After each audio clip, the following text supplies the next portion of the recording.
Let's fill out the South Carolina Eviction Notice together, the written notice a landlord serves before an eviction case can begin, and check what the state asks of it as we go. Start at the top with the date of this notice. Then the landlord's name, in our example Anna Baker, and the tenant's, here Ben Carter. The form asks for every tenant and every adult residing at the premises, so list each one on its own line. If the lease has a guarantor, name them too, and if a line does not apply, write NA rather than leaving it blank.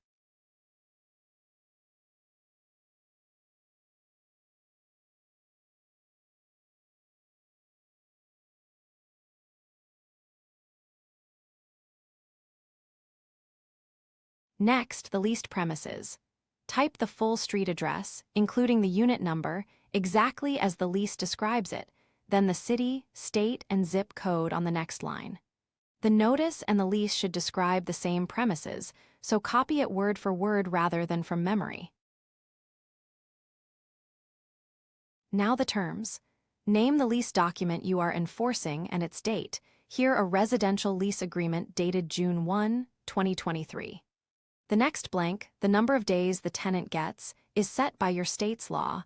We cover it in the requirements in a moment, so fill it in after checking that. In our example, the problem is unpaid rent, so we tick past due rent, enter $1,200, and describe the period, February rent, due on the 1st. We tick late fees, $50, then the total amount due, $1,250. Tick only the boxes that actually apply and be specific. A vague notice is easier to challenge.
If you need to serve an eviction notice in this state, here is what you need to know.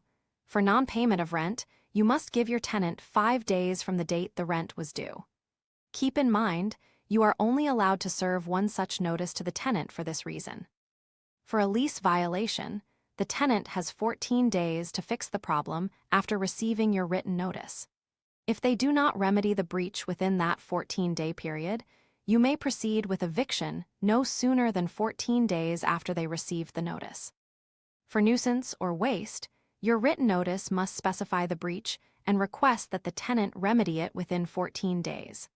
For a no-cause termination on a week-to-week tenancy, you must give at least 7 days' notice before the termination date listed in the notice. Then the signature block. Print the landlord's name, sign on the by line, and add your title on the its line, here owner. The certificate of service records when the notice was delivered, how and to whom, complete it when you actually serve the notice, and use the notary block if your state or your attorney asks for sworn service.